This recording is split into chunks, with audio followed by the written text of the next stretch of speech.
اس کا نام زہد ہے۔ ہر مسلمان کو اس کا حاصل کرنا اس لیے ضروری ہے کہ اگر دنیا کی محبت دل میں سمائی ہوئی ہو تو پھر صحیح معنی میں اللہ تعالیٰ کی محبت دل میں نہیں آ سکتی، اور جب اللہ تعالیٰ کی محبت نہیں ہوتی وہ محبت غلط رخ پر چل پڑتی ہے۔ اسی وجہ سے حدیث شریف میں حضور اقدس صلی اللہ علیہ وسلم نے فرمایا کہ دنیا کی محبت ہر گناہ اور معصیت کی جڑ ہے۔ جتنے جرائم اور گناہ ہیں، اگر انسان ان کی حقیقت پر غور کرے گا تو اس کو یہی نظر آئے گا کہ ان سب میں دنیا کی محبت کار فرما ہے۔ چور کیوں چوری کر رہا ہے؟ اس لیے کہ دنیا کی محبت ہے۔ اگر کوئی شخص بدکاری کر رہا ہے تو کیوں کر رہا ہے؟ اس لیے کہ دنیا کی لذتوں کی محبت دل میں جمی ہوئی ہے۔ شرابی اس لیے شراب نوشی کر رہا ہے کہ وہ دنیاوی لذتوں کے پیچھے پڑا ہوا ہے۔ کسی بھی گناہ کو لے لیجئے، اس کے پیچھے دنیا کی محبت کار فرما نظر آئے گی، اور جب دنیا کی محبت دل میں سمائی ہوئی ہے تو پھر اللہ کی محبت کیسے داخل ہو سکتی ہے؟ برادران اسلام، یہ دل اللہ تبارک و تعالیٰ نے ایسا بنایا ہے کہ اس میں حقیقی محبت تو صرف ایک ہی کی سما سکتی ہے۔ ضرورت کے وقت تعلقات تو بہت سے لوگوں سے قائم ہو جائیں گے، لیکن حقیقی محبت ایک ہی کی سما سکتی ہے۔ جب ایک کی محبت آ گئی تو پھر دوسرے کی محبت اس درجے میں نہیں آ سکے گی۔ اس واسطے حضور اقدس صلی اللہ علیہ وسلم نے حضرت صدیق اکبر رضی اللہ تعالی عنہ کے بارے میں فرمایا کہ اگر میں اس دنیا میں کسی کو اپنا محبوب بناتا تو ابو بکر رضی اللہ تعالی عنہ کو بناتا۔ حضور صلی اللہ علیہ وسلم کو حضرت صدیق اکبر رضی اللہ تعالی عنہ سے اس درجہ تعلق تھا کہ دنیا میں ایسا تعلق کسی اور سے نہیں ہوا، لیکن اس کے باوجود آپ نے یہ نہیں فرمایا کہ میں ان کو اپنا محبوب بناتا ہوں، بلکہ یہ فرمایا کہ اگر میں کسی کو اپنا محبوب بناتا تو ان کو بناتا، لیکن میرے محبوب حقیقی تو اللہ تعالیٰ ہے، اور جب وہ محبوب بن گئے تو دوسرے کے ساتھ حقیقی محبت کے لیے دل میں جگہ نہ رہی۔ البتہ تعلقات دوسروں سے ہو سکتے ہیں اور وہ ہوتے بھی ہیں، مثلا بیوی سے تعلق، بچوں سے تعلق، ماں سے تعلق، باپ سے تعلق، بھائی سے تعلق، بہن سے تعلق، مگر یہ تعلقات اس محبت کے تابع ہوتے ہیں جو اللہ تعالیٰ کی حقیقی محبت دل میں ہوتی ہے۔ لہذا دل میں حقیقی محبت یا تو اللہ تعالیٰ کی ہوگی یا دنیا کی ہوگی، دونوں محبتیں ایک ساتھ جمع نہیں ہو سکتی۔ اسی وجہ سے مولانا رومی رحمت اللہ علیہ فرماتے ہیں کہ دنیا کی محبت بھی دل میں سمائی ہوئی ہو اور اللہ تعالیٰ کی محبت بھی سمائی ہو، یہ دونوں باتیں نہیں ہو سکتی، اس لیے کہ یہ صرف خیال ہے اور محال ہے اور جنون ہے۔ اس واسطے اگر دل میں دنیا کی محبت سما گئی تو پھر اللہ کی محبت نہیں آئے گی۔ جب اللہ کی محبت نہیں ہوگی تو پھر دین کے جتنے کام ہیں وہ سب محبت کے بغیر بے روح ہیں، بے حقیقت ہے۔ ان کے ادا کرنے میں پریشانی، دشواری اور مشقت ہوگی، اور صحیح معنی میں وہ دین کے کام انجام نہیں پا سکیں گے، بلکہ قدم قدم پر آدمی ٹھوکریں کھائے گا۔ اس لیے کہا گیا ہے کہ انسان دل میں دنیا کی محبت کو جگہ نہ دے۔ اسی کا نام زہد ہے، اور زہد کو حاصل کرنا ضروری ہے۔ لیکن حضرات، یہ بات بھی اچھی طرح سمجھ لیجئے کہ یہ بڑا نازک مسئلہ ہے کہ دنیا کے بغیر گزارا بھی نہیں ہے۔ دنیا کے اندر بھی رہنا ہے۔ جب بھوک لگتی ہے تو کھانے کی ضرورت پیش آتی ہے، پیاس لگتی ہے تو پانی کی ضرورت پیش آتی ہے، سر چھپانے اور رہنے کے لیے گھر کی بھی ضرورت ہے، کسب معاش کی بھی ضرورت ہے۔ لیکن اب سوال یہ ہے کہ جب یہ سب کام بھی انسان کے ساتھ لگے ہوئے ہیں تو پھر یہ کیسے ہو سکتا ہے کہ انسان دنیا کے اندر بھی رہے اور دنیا کی ضروریات بھی پوری کرے، لیکن اس کے ساتھ ساتھ دل میں دنیا نہ آئے، دل میں دنیا سے بے رغبتی پائی جائے؟ ان دونوں کو ایک ساتھ جمع ہونا مشکل نظر آتا ہے۔ یہی وہ کام ہے حضرات انبیاء علیہ السلام اور ان کے وارثین آ کر سکھاتے ہیں کہ کس طرح تم دنیا میں رہو اور دنیا کی محبت کو دل میں جگہ نہ دو۔ ایک حقیقی مسلمان دنیا کے اندر بھی رہے گا، دنیا والوں سے تعلق بھی قائم کرے گا، حقوق بھی ادا کرے گا، لیکن اس کے ساتھ ساتھ اس کی محبت سے بھی پرہیز کرے گا۔ حضرات گرامی، مولانا رومی رحمت اللہ علیہ نے ایک بڑی پیاری مثال دی ہے۔ فرماتے ہیں کہ دنیا کے بغیر انسان کا گزارا بھی نہیں ہے، اس لیے کہ اس دنیا میں زندہ رہنے کے لیے بے شمار ضرورتیں انسان کے ساتھ لگی ہوئی ہیں، اور انسان کی مثال کشتی جیسی ہے اور دنیا کی مثال پانی جیسی ہے۔ جیسے پانی کے بغیر کشتی نہیں چل سکتی، اس لیے کہ اگر کوئی شخص خشکی پر کشتی چلانا چاہے تو نہیں چلے گی۔ اسی طرح انسان کو زندہ رہنے کے لیے دنیا ضروری ہے۔ انسان کو زندہ رہنے کے لیے پیسہ چاہیے، کھانا چاہیے، پانی چاہیے، مکان چاہیے، کپڑا چاہیے، اور ان سب چیزوں کی اس کو ضرورت ہے، اور یہ سب چیزیں دنیا ہے۔ لیکن جس طرح پانی کشتی کے لیے اس وقت تک فائدہ مند ہے جب تک وہ پانی کشتی کے نیچے ہے اور اس کے دائیں طرف اور بائیں طرف ہے، اس کے آگے اور پیچھے ہے، وہ پانی اس کشتی کو چلائے گا۔ لیکن اگر وہ پانی دائیں بائیں کے بجائے کشتی کے اندر داخل ہو گیا تو وہ کشتی کو ڈبو دے گا، تباہ کر دے گا۔ اسی طرح دنیا کا یہ اسباب اور دنیا کا یہ سارا ساز و سامان جب تک تمہارے چاروں طرف ہے تو پھر کوئی ڈر نہیں ہے، اس لیے کہ یہ ساز و سامان تمہاری زندگی کی کشتی کو چلائے گا۔ لیکن جس دن دنیا کا یہ ساز و سامان تمہارے ارد گرد سے ہٹ کر تمہارے دل کی کشتی میں داخل ہو گیا، اس دن تمہیں ڈبو دے گا۔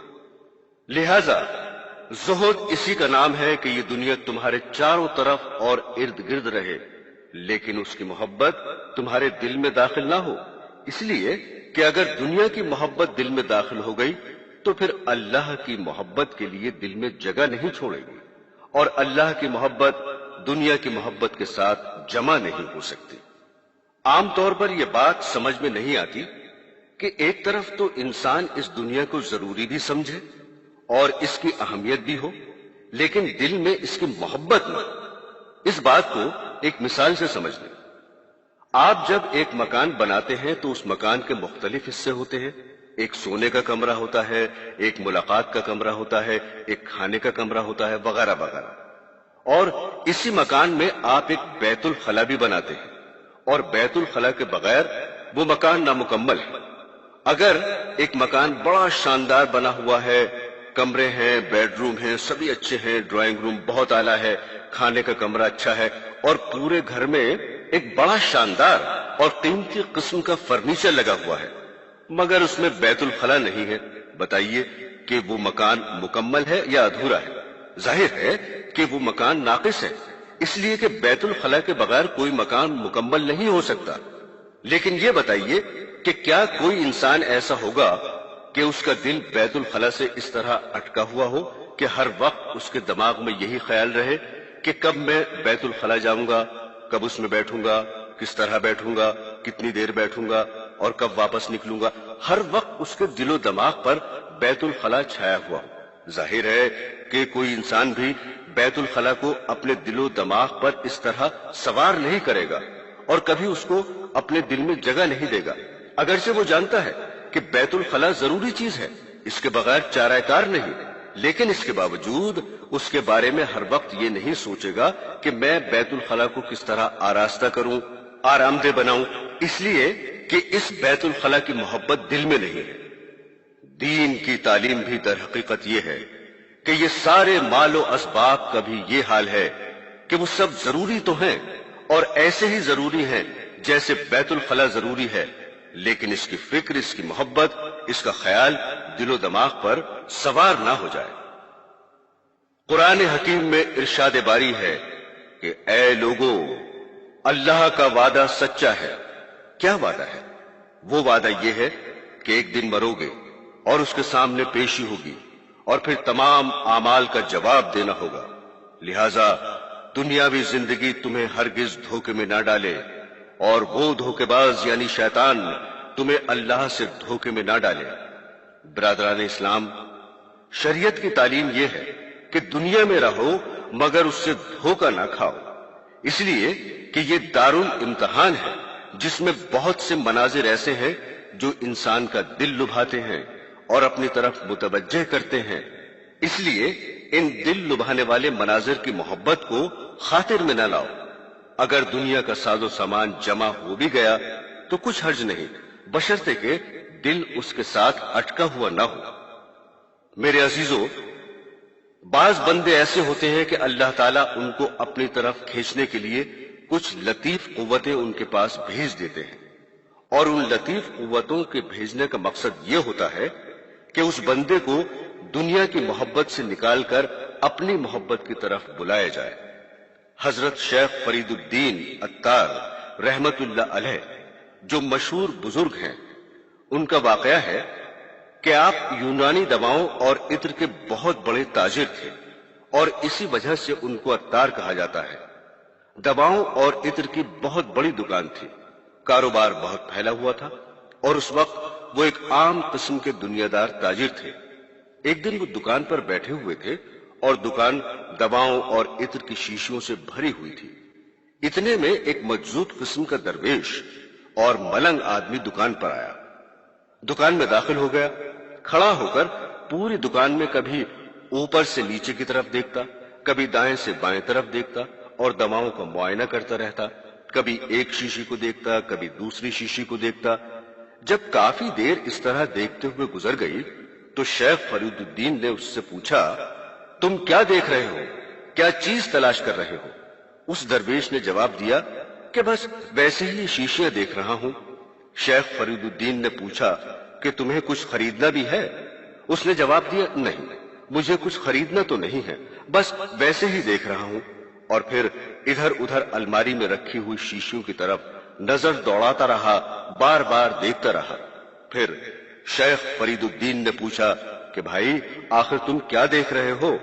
اس درویش نے کہا کہ میں اصل میں یہ دیکھ رہا ہوں، جب آپ مریں گے تو آپ کی جان کیسے نکلے گی، اس لیے کہ آپ نے یہاں اتنی ساری شیشیاں رکھی ہوئی ہیں۔ جب آپ مرنے لگیں گے اور آپ کی روح نکلے گی تو اس وقت آپ کی روح کبھی ایک شیشی میں داخل ہو جائے گی، کبھی دوسری شیشی میں داخل ہو جائے گی، اور اس کو باہر نکلنے کا راستہ کیسے ملے گا؟ اب ظاہر ہے کہ شیخ فرید الدین عطار اس وقت چونکہ ایک دنیا دار تاجر تھے، یہ باتیں سن کر انہیں غصہ آ گیا اور اس سے کہا کہ تو میری جان کی فکر کر رہا ہے؟ تیری جان کیسے نکلے گی؟ جیسے تیری جان نکلے گی ویسے میری جان نکلے گی۔ اس درویش نے جواب دیا کہ میری جان نکلنے میں کیا پریشانی ہے، اس لیے کہ میرے پاس تو کچھ بھی نہیں ہے، نہ میرے پاس تجارت ہے، نہ دکان ہے، نہ شیشیاں ہیں، نہ ساز و سامان ہے، میری جان تو اس طرح نکلے گی۔ بس اتنا کہہ کر وہ درویش دکان کے باہر نیچے زمین پر لیٹ گیا اور کلمہ شہادت اشہد ان لا الہ الا اللہ واشہد ان محمد رسول اللہ کہا اور روح پرواز کر گئی۔ بس یہ واقعہ دیکھنا تھا کہ حضرت شیخ فرید الدین عطار رحمت اللہ علیہ کے دل پر ایک چوٹ لگی کہ واقعتاً میں تو دن رات اس دنیا کے کاروبار میں منہمک ہوں اور اسی میں لگا ہوا ہوں، اللہ تبارک و تعالیٰ کی طرف دھیان نہیں ہے، اور یہ ایک اللہ کا بندہ سبک سیر طریقے پر اللہ تعالیٰ کی بارگاہ میں چلا گیا۔ بہرحال یہ اللہ تعالیٰ کی طرف سے ایک لطیفہ غیبی تھا جو ان کی ہدایت کا سبب بن گیا۔ بس اسی دن اپنا سب کاروبار چھوڑ کر دوسروں کے حوالے کیا، اللہ تعالیٰ نے ہدایت دی اور اسی راستے پر لگ کر اتنے بڑے شیخ بن گئے کہ دنیا کی ہدایت کا سامان بن گئے۔ برادران اسلام، شیخ ابراہیم بن ادہم رحمت اللہ علیہ ایک علاقے کے بادشاہ تھے۔ رات کو دیکھا کہ ان کے محل کی چھت پر ایک آدمی ٹہل رہا ہے۔ یہ سمجھے کہ شاید یہ کوئی چور ہے اور چوری کی نیت سے یہاں آیا ہے۔ پکڑ کر اس سے پوچھا کہ تم اس وقت یہاں کہاں سے آ گئے، کیا کر رہے ہو؟ وہ شخص کہنے لگا کہ اصل میں میرا ایک اونٹ گم ہو گیا ہے، اونٹ تلاش کر رہا ہوں۔ حضرت ابراہیم بن ادہم نے فرمایا کہ تمہارا دماغ صحیح ہے، اونٹ کہاں اور محل کی چھت کہاں؟ اگر تیرا اونٹ گم ہو گیا ہے تو پھر جنگل میں جا کر تلاش کر، یہاں محل کی چھت پر اونٹ تلاش کرنا بڑی حماقت ہے، تم احمق انسان ہو۔ اس آدمی نے کہا کہ اگر اس محل کی چھت پر اونٹ نہیں مل سکتا تو پھر اس محل میں خدا بھی نہیں مل سکتا۔ اگر میں احمق ہوں تو تم مجھ سے زیادہ احمق ہو، اس لیے کہ اس محل میں رہ کر خدا کو تلاش کرنا اس سے بڑی حماقت ہے۔ بس اس کا یہ کہنا تھا کہ دل پر ایک چوٹ لگی اور سب بادشاہت وغیرہ چھوڑ کر روانہ ہو گئے۔ لیکن عزیزو، ہم جیسے لوگوں کے لیے اس واقعے سے یہ سبق لینا تو درست نہیں ہے کہ جس طرح وہ سب کچھ چھوڑ چھاڑ کر اللہ تعالی کے دین کے لیے نکل پڑے، ہم بھی ان کی طرح نکل جائیں۔ ہم جیسے کم ظرف لوگوں کے لیے یہ طریقہ اختیار کرنا مناسب نہیں۔ لیکن اس واقعے سے جو بات سبق لینے کی ہے وہ یہ کہ اگر انسان کا دل دنیا کے ساز و سامان، دنیا کے راحت و آرام میں اٹکا ہوا ہو اور صبح سے شام تک دنیا حاصل کرنے کی دوڑ دھوپ میں لگا ہو، ایسے دل میں اللہ تعالیٰ کی محبت نہیں آتی۔ البتہ جب اللہ تعالیٰ کی محبت دل میں آ جاتی ہے تو دنیا کا یہ ساز و سامان انسان کے پاس ضرور ہوتا ہے، لیکن دل اس کے ساتھ اٹکا ہوا نہیں ہوتا۔ دوستو، کسی شخص نے دنیا کی بڑی اچھی مثال دی ہے۔ فرمایا کہ دنیا کی مثال ایسی ہے جیسے انسان کا سایہ۔ اگر کوئی شخص چاہے کہ میں اپنے سائے کا تعاقب کروں اور اس کو پکڑ لوں تو نتیجہ یہ ہوگا وہ اپنے سائے کے پیچھے جتنا دوڑے گا وہ سایہ اور آگے دوڑتا چلا جائے گا، کبھی اس کو پکڑ نہیں سکے گا۔ لیکن اگر انسان اپنے سائے سے منہ موڑ کر اس کی مخالف سمت میں دوڑنا شروع کر دے تو پھر سایہ اس کے پیچھے پیچھے آئے گا۔ اللہ تعالیٰ نے دنیا کو بھی ایسا ہی بنایا ہے کہ اگر دنیا کے طالب بن کر اور اس کی محبت دل میں لے کر اس کے پیچھے بھاگو گے تو وہ دنیا تم سے آگے آگے بھاگے گی، تم کبھی اس کو پکڑ نہیں سکو گے۔ لیکن جس دن ایک مرتبہ تم نے اس کی طلب سے منہ موڑ لیا تو پھر دیکھو گے کہ اللہ تعالیٰ اس کو کس طرح ذلیل کر کے لاتے ہیں۔ بے شمار مثالیں ایسی ہوئی ہیں کہ دنیا اس کے پاس آتی ہے اور وہ اس کو ٹھوکر مار دیتا ہے، لیکن دنیا پھر بھی پاؤں میں پڑتی ہے۔ اس لیے ایک مرتبہ سچے دل سے اس دنیا کی طلب سے منہ موڑنا ضروری ہے، اور یہ بات دنیا کی حقیقت سمجھنے سے حاصل ہوتی ہے، اور دنیا کی حقیقت حضور اقدس صلی اللہ علیہ وسلم نے احادیث میں بیان فرما دی ہے۔ حضرت عمر بن عوف انصاری رضی اللہ تعالی عنہ فرماتے ہیں کہ حضور اقدس صلی اللہ علیہ وسلم نے حضرت عبیدہ بن جراح رضی اللہ تعالی عنہ کو بحرین کا گورنر بنا کر بھیجا اور ان کو یہ کام بھی سپرد کیا کہ وہاں کے کفار اور مشرکین پر جو جزیہ اور ٹیکس واجب ہے وہ ان سے وصول کر کے لایا کرے۔ چنانچہ ایک مرتبہ یہ بحرین سے ٹیکس اور جزیہ کا مال لے کر مدینہ طیبہ حاضر ہوئے۔ وہ مال نقدی کی شکل میں بھی ہوتا تھا، کپڑے کی شکل میں بھی ہوتا تھا۔ حضور صلی اللہ علیہ وسلم کا معمول یہ تھا کہ وہ جزیے کا مال صحابہ کرام کے درمیان تقسیم فرما دیا کرتے تھے۔ چنانچہ جب کچھ انصاری صحابہ کو پتا چلا کہ حضرت عبیدہ بحرین سے مال لائے ہیں تو وہ انصاری صحابہ فجر کی نماز میں مسجد نبوی میں حاضر ہو گئے۔ حضور صلی اللہ علیہ وسلم فجر کی نماز سے فارغ ہو کر واپس گھر کی طرف تشریف لے جانے لگے تو وہ انصاری صحابہ حضور اقدس صلی اللہ علیہ وسلم کے سامنے آ گئے اور زبان سے کچھ نہیں کہا۔ سامنے آنے کا مقصد یہ تھا کہ جو مال بحرین سے آیا ہوا ہے وہ ہمارے درمیان تقسیم فرما دے۔ یہ وہ زمانہ تھا جس میں صحابہ اکرام تنگ دستی کی انتہا کو پہنچے ہوئے تھے۔ کئی وقتوں کے فاقے گزرتے تھے، پہننے کو کپڑا موجود نہیں تھا، انتہائی تنگی کا زمانہ تھا۔ جب حضور اقدس صلی اللہ علیہ وسلم نے ان صحابہ کو دیکھا کہ اس طرح سامنے آ گئے ہیں تو آپ نے تبسم فرمایا اور سمجھ گئے کہ یہ حضرات اس مال کی تقسیم کا مطالبہ کر رہے ہیں۔ پھر آپ صلی اللہ علیہ وسلم نے ان سے فرمایا کہ میرے خیال میں تم کو یہ معلوم ہو گیا کہ عبیدہ بحرین سے کچھ سامان لے کر آئے ہیں۔ انہوں نے جواب دیا، جی ہاں یا رسول اللہ۔ حضور صلی اللہ علیہ وسلم نے پہلے تو ان سے یہ فرمایا کہ خوشخبری سن لو کہ تمہیں خوش کرنے والی چیز ملنے والی ہے، وہ مال تمہیں مل جائے گا۔ لیکن آپ صلی اللہ علیہ وسلم نے یہ محسوس فرمایا کہ صحابہ کرام کا اس طرح آنا اور اپنے آپ کو اس کام کے لیے پیش کرنا اور اس بات کا انتظار کرنا کہ یہ مال ہمیں ملنے والا ہے، یہ عمل کہیں ان کے دل میں دنیا کی محبت نہ پیدا کر دے۔ اس لیے آپ نے ان کو خوشخبری سنانے کے بعد فوراً فرمایا، خدا کی قسم مجھے تمہارے اوپر فقر و فاقے کا اندیشہ نہیں ہے، یعنی اس بات کا اندیشہ نہیں ہے کہ تمہارے اوپر فقر و فاقہ گزرے گا اور تم تنگ عیشی کے اندر مبتلا ہو جاؤ گے اور مشقت اور پریشانی ہوگی، اس لیے کہ اب تو ایسا زمانہ آنے والا ہے کہ انشاءاللہ مسلمانوں میں کشادگی اور فراخی ہو جائے گی۔ حقیقت یہ ہے کہ امت کے حصے کا سارا فقر و فاقہ خود حضور اقدس صلی اللہ علیہ وسلم جھیل گئے۔ چنانچہ حضرت عائشہ رضی اللہ تعالی عنہا فرماتی ہیں کہ 3 مہینے تک ہمارے گھر میں آگ نہیں جلتی تھی اور اس وقت ہمارا کھانا صرف 2 چیزوں پر مشتمل ہوتا تھا، ایک کھجور اور ایک پانی، اور سرکار دو عالم صلی اللہ علیہ وسلم نے کبھی 2 وقت پیٹ بھر کر روٹی تناول نہیں فرمائی۔ گندم تو میسر ہی نہیں تھی، جو کی روٹی کا یہ حال تھا، لہذا فقر و فاقہ تو خود سرکار دو عالم صلی اللہ علیہ وسلم جھیل گئے۔ حضرت عائشہ رضی اللہ تعالی عنہا فرماتی ہیں کہ اس زمانے میں ہمارا یہ حال تھا کہ ایک مرتبہ ہمارے گھر میں چھینٹ کا کپڑا کہیں سے تحفے میں آ گیا۔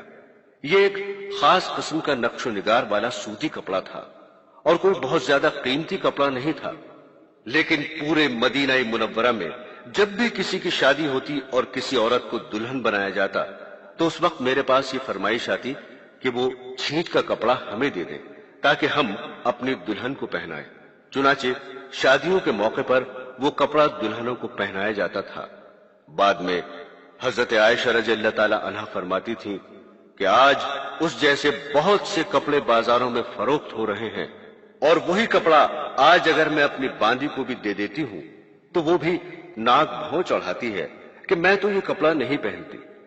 اس سے اندازہ لگائیں کہ حضور صلی اللہ علیہ وسلم کے زمانے میں کتنی تنگ عیشی تھی اور اب کتنی فراوانی۔ اس لیے حضور صلی اللہ علیہ وسلم نے فرمایا کہ آئندہ زمانے میں اولن تو امت پر عام فقر و فاقہ نہیں آئے گا، چنانچہ مسلمانوں کی پوری تاریخ اٹھا کر دیکھ لیجئے کہ حضور صلی اللہ علیہ وسلم کے زمانے کے بعد عام فقر و فاقہ نہیں آیا، بلکہ کشادگی کا دور آتا چلا گیا، اور آپ نے فرمایا کہ اگر مسلمانوں پر فقر و فاقہ آ بھی گیا تو اس فقر و فاقہ سے مجھے نقصان کا اندیشہ نہیں ہے، زیادہ سے زیادہ یہ ہوگا کہ دنیاوی تکلیف ہوگی، لیکن اس سے گمراہی پھیلنے کا اندیشہ نہیں ہوگا۔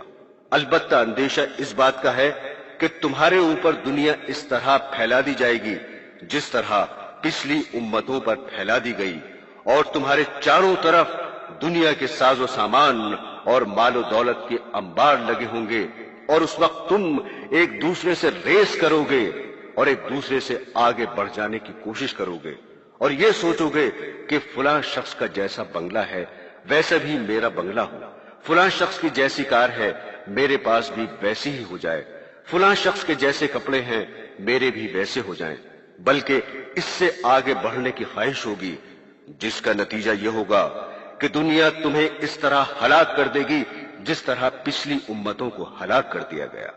حضرات گرامی، ایک اور روایت میں آتا ہے کہ ایک مرتبہ حضور اقدس صلی اللہ علیہ وسلم تشریف فرما تھے کہ آپ نے صحابہ کرام سے فرمایا، اس وقت تمہارا کیا حال ہوگا جب تمہارے نیچے قالین بچھے ہوں گے؟ صحابہ کرام کو حضور صلی اللہ علیہ وسلم کی اس بات پر بہت تعجب ہوا کہ قالین تو بہت دور کی بات ہے، ہمیں تو بیٹھنے کے لیے کھجور کے پتوں کی چٹائی بھی میسر نہیں ہے، ننگے فرش پر سونا پڑتا ہے، لہذا قالین کہاں اور ہم کہاں؟ چنانچہ حضور صلی اللہ علیہ وسلم سے سوال کیا کہ یا رسول اللہ، قالین ہمارے پاس کہاں سے آئیں گے؟ حضور صلی اللہ علیہ وسلم نے جواب میں فرمایا، اگرچہ آج تو تمہارے پاس قالین نہیں ہے، لیکن وہ وقت آنے والا ہے جب تمہارے پاس قالین ہوں گے۔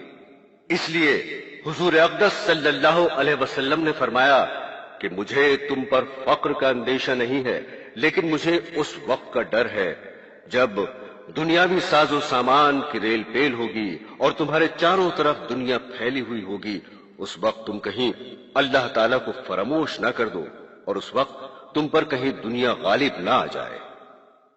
میرے دینی بہنوں اور بھائیوں، حدیث شریف میں ہے کہ ایک مرتبہ حضور اقدس صلی اللہ علیہ وسلم کے پاس شام سے ریشمی کپڑا آ گیا۔ ایسا کپڑا صحابہ کرام نے اس سے پہلے کبھی نہیں دیکھا تھا، اس لیے صحابہ کرام اٹھ اٹھ کر ہاتھ لگا کر اس کو دیکھنے لگے۔ حضور اقدس صلی اللہ علیہ وسلم نے جب یہ دیکھا کہ صحابہ کرام اس کپڑے کو اس طرح دیکھ رہے ہیں تو آپ نے فوراً ارشاد فرمایا کہ تمہیں بہت پسند آ رہا ہے؟ ارے سعد بن معاذ رضی اللہ تعالی عنہ کو اللہ تعالیٰ نے جنت میں جو رومال عطا فرمائے ہیں وہ اس کپڑے سے کہیں زیادہ بہتر ہے۔ گویا کہ آپ نے فوراً دنیا سے صحابہ کرام کی توجہ ہٹا کر آخرت کی طرف متوجہ فرمایا۔ کہیں ایسا نہ ہو کہ دنیا کی محبت تمہیں دھوکے میں ڈال دے اور تم آخرت کی نعمتوں سے غافل ہو جاؤ۔ قدم قدم پر حضور اقدس صلی اللہ علیہ وسلم نے صحابہ کی گھٹی میں یہ بات ڈال دی کہ یہ دنیا بے حقیقت ہے، یہ دنیا ناپائیدار ہے، اس دنیا کی لذتیں، اس کی نعمتیں سب فانی ہیں اور یہ دنیا دل لگانے کی چیز نہیں۔ برادران اسلام، ایک حدیث میں حضور اقدس صلی اللہ علیہ وسلم نے فرمایا کہ اگر اس دنیا کی حقیقت اللہ تبارک و تعالیٰ کے نزدیک مچھر کے ایک پر کے برابر بھی ہوتی تو کسی کافر کو دنیا سے پانی کا ایک گھونٹ بھی نہ دیا جاتا، لیکن تم دیکھ رہے ہو کہ دنیا کی دولت کافروں کو خوب مل رہی ہے اور وہ خوب مزے اڑا رہے ہیں، باوجود کہ وہ لوگ اللہ تعالیٰ کی نافرمانی کر رہے ہیں، اللہ تعالیٰ کے خلاف بغاوت کر رہے ہیں، مگر پھر بھی دنیا ان کو ملی ہوئی ہے، اس لیے کہ یہ دنیا اللہ تعالیٰ کے نزدیک بے حقیقت ہے۔ پوری دنیا کی حیثیت مچھر کے ایک پر کے برابر بھی نہیں ہے۔ اگر اس کی حیثیت مچھر کے پر کے برابر بھی ہوتی تو کافروں کو ایک گھونٹ پانی بھی نہ دیا جاتا۔ ایک مرتبہ حضور اقدس صلی اللہ علیہ وسلم صحابہ کرام کے ساتھ ایک راستے سے گزر رہے تھے۔ راستے میں آپ نے دیکھا کہ ایک بکری کا مرا ہوا کان کٹا بچہ پڑا ہوا ہے اور اس کی بدبو پھیل رہی ہے۔ آپ نے بکری کے اس مردہ بچے کی طرف اشارہ کرتے ہوئے صحابہ کرام سے پوچھا کہ تم میں سے کون شخص اس مردہ بچے کو 1 درہم میں خریدے گا؟ صحابہ کرام نے فرمایا کہ یا رسول اللہ، یہ بچہ اگر زندہ بھی ہوتا تب بھی کوئی شخص اس کو 1 درہم میں لینے کے لیے تیار نہ ہوتا، اس لیے کہ یہ عیب دار بچہ ہے اور اب تو یہ مردہ ہے، اس لاش کو لے کر ہم کیا کریں گے؟ اس کے بعد آپ نے فرمایا کہ یہ ساری دنیا اور اس کے مال و دولت اللہ تعالیٰ کے نزدیک اس سے زیادہ بے حقیقت اور بے حیثیت ہے جتنا بکری کا یہ مردہ بچہ تمہارے نزدیک بے حقیقت ہے۔ حضور اقدس صلی اللہ علیہ وسلم نے یہ بات صحابہ کرام کے دلوں میں بٹھا دی کہ دنیا سے دل مت لگاؤ، دنیا کی طرف رغبت کا اظہار مت کرو، ضرورت کے وقت دنیا کو استعمال ضرور کرو لیکن محبت نہ کرو۔ یہی وجہ ہے کہ جب دنیا صحابہ کرام کے دل سے نکل گئی تو پھر اللہ تعالیٰ نے ساری دنیا کو ان کا غلام بنا دیا۔ کسرا ان کے قدموں میں آ کر ڈھیر ہوا، قیصر ان کے قدموں میں آ کر ڈھیر ہوا اور انہوں نے ان کے مال و دولت کی طرف نظر اٹھا کر نہیں دیکھی۔ حضرت عمر رضی اللہ تعالی عنہ کے زمانے میں حضرت عبیدہ بن جراح رضی اللہ تعالی عنہ کو شام کا گورنر بنا دیا گیا، اس لیے کہ شام کا اکثر علاقہ انہوں نے ہی فتح کیا تھا۔ شام کا صوبہ بڑا زرخیز تھا، مال و دولت کی ریل پیل تھی۔ حضرت عمر رضی اللہ تعالی عنہ مدینہ منورہ میں بیٹھ کر سارے عالم اسلام کی کمان کر رہے تھے۔ چنانچہ وہ ایک مرتبہ معائنے کے لیے شام کے دورے پر تشریف لائے۔ شام کے دورے کے دوران ایک مرتبہ حضرت عمر رضی اللہ تعالی عنہ نے فرمایا کہ اے ابو عبیدہ، میرا دل چاہتا ہے کہ میں اپنے بھائی کا گھر دیکھوں جہاں تم رہتے ہو۔ حضرت عمر رضی اللہ تعالی عنہ کے ذہن میں یہ تھا کہ ابو عبیدہ اتنے بڑے صوبے کے گورنر بن گئے ہیں اور یہاں مال و دولت کی ریل پیل ہے، اس لیے ان کا گھر دیکھنا چاہیے کہ انہوں نے کیا کچھ جمع کیا ہے۔ حضرت ابو عبیدہ رضی اللہ تعالی عنہ نے جواب دیا کہ امیر المومنین، آپ میرے گھر کو دیکھ کر کیا کریں گے؟ اس لیے کہ جب آپ میرے گھر کو دیکھیں گے تو آنکھیں نچوڑنے کے سوا کچھ حاصل نہ ہوگا۔ حضرت عمر فاروق رضی اللہ تعالی عنہ نے اصرار فرمایا کہ میں دیکھنا چاہتا ہوں۔ چنانچہ حضرت ابو عبیدہ امیر المومنین کو لے کر چلے۔ شہر کے اندر سے گزر رہے تھے، جاتے جاتے جب شہر کی آبادی ختم ہو گئی تو حضرت عمر رضی اللہ تعالی عنہ نے پوچھا، کہاں لے جا رہے ہو؟ حضرت ابو عبیدہ نے جواب دیا کہ بس اب تو قریب ہے۔ چنانچہ پورا دمشق شہر جو دنیا کے مال و اسباب سے جگمگ کر رہا تھا گزر گیا، تو آخر میں لے جا کر کھجور کے پتوں سے بنا ہوا ایک جھونپڑا دکھایا اور فرمایا، امیر المومنین، میں اس میں رہتا ہوں۔ جب حضرت فاروق اعظم رضی اللہ تعالی عنہ اندر داخل ہوئے تو چاروں طرف نظریں گھما کر دیکھا تو وہاں سوائے ایک مسلح کے کوئی چیز نظر نہیں آئی۔ حضرت فاروق اعظم رضی اللہ تعالی عنہ نے پوچھا کہ اے ابو عبیدہ، تم اس میں رہتے ہو؟ یہاں تو کوئی ساز و سامان، کوئی برتن، کوئی کھانے پینے اور سونے کا انتظام کچھ بھی نہیں ہے، تم یہاں کیسے رہتے ہو؟ انہوں نے جواب دیا، امیر المومنین، الحمدللہ میری ضرورت کے سارے سامان میسر ہیں۔ یہ مصلی ہے، اس پر نماز پڑھ لیتا ہوں اور رات کو اس پر سو جاتا ہوں۔ اور پھر اپنا ہاتھ اوپر چھپر کی طرف بڑھایا اور وہاں سے ایک پیالہ نکالا جو نظر نہیں آ رہا تھا، اور وہ پیالہ نکال کر دکھایا کہ امیر المومنین، یہ برتن ہے۔ حضرت فاروق اعظم رضی اللہ تعالی عنہ نے جب اس برتن کو دیکھا تو اس میں پانی بھرا ہوا تھا اور سوکھی روٹی کے ٹکڑے بھیگے ہوئے تھے۔ اور پھر حضرت عبیدہ نے فرمایا کہ امیر المومنین، میں دن رات تو حکومت کے سرکاری کاموں میں مصروف رہتا ہوں، کھانے وغیرہ کا انتظام کرنے کی فرصت نہیں ہوتی۔ ایک خاتون میرے لیے 2-3 دن کی روٹی ایک وقت میں پکا دیتی ہے، میں اس روٹی کو رکھ لیتا ہوں اور جب وہ سوکھ جاتی ہے تو میں اس کو پانی میں ڈبو دیتا ہوں اور رات کو سوتے وقت کھا لیتا ہوں۔ حضرت فاروق اعظم رضی اللہ تعالی عنہ نے یہ حالت دیکھی تو آنکھوں میں آنسو آ گئے۔ حضرت ابو عبیدہ رضی اللہ تعالی عنہ نے فرمایا، امیر المومنین، میں تو آپ سے پہلے ہی کہہ رہا تھا کہ میرا مکان دیکھنے کے بعد آپ کو آنکھیں نچوڑنے کے سوا کچھ حاصل نہ ہوگا۔ حضرت فاروق اعظم رضی اللہ تعالی عنہ نے فرمایا کہ اے ابو عبیدہ، اس دنیا کی ریل پیل نے ہم سب کو بدل دیا، مگر خدا کی قسم تم ویسے ہی ہو جیسے رسول اللہ صلی اللہ علیہ وسلم کے زمانے میں تھے۔ اس دنیا نے تم پر کوئی اثر نہیں ڈالا۔ حقیقت میں یہی لوگ اس کے مصداق ہیں کہ بازار سے گزرا ہوں، خریدار نہیں ہوں۔ ساری دنیا آنکھوں کے سامنے ہے، اس کی دلکشی بھی سامنے ہے اور اس کی رانائی بھی سامنے ہے، اور دوسرے لوگ جو دنیا کی ریل پیل میں گھرے ہوئے ہیں وہ سب سامنے ہیں، لیکن آنکھوں میں کوئی جستہ نہیں ہے، اس لیے کہ اللہ جل شانہ کی محبت اس طرح دل پر چھائی ہوئی ہے کہ ساری دنیا کے جگمگ کرتے ہوئے مناظر دھوکہ نہیں دے سکتے۔ اللہ تعالیٰ کی محبت ہر وقت دل و دماغ پر مسلط اور طاری ہے۔ حضرات گرامی، یہ صحابہ کرام تھے جن کے قدموں میں دنیا ذلیل ہو کر آئی، لیکن دنیا کی محبت کو دل میں جگہ نہیں دی۔ حقیقت میں یہ نبی کریم صلی اللہ علیہ وسلم کی تربیت تھی۔ آپ نے بار بار صحابہ کرام کو دنیا کی حقیقت کی طرف متوجہ کیا اور بار بار دنیا کی بے ثباتی کی طرف اور آخرت کی ابدی اور دائمی نعمتوں اور عذابوں کی طرف متوجہ کیا، جس سے قرآن و حدیث بھرے ہوئے ہیں۔ انسان ذرا سوچے تو صحیح کہ یہ دنیا کس وقت تک کی ہے، 1 دن کی، 2 دن کی، 3 دن کی؟ کسی کو پتا ہے کہ کب تک اس دنیا میں رہوں گا؟ کیا اس کو یقین ہے کہ میں اگلے گھنٹے بلکہ اگلے لمحے زندہ رہوں گا؟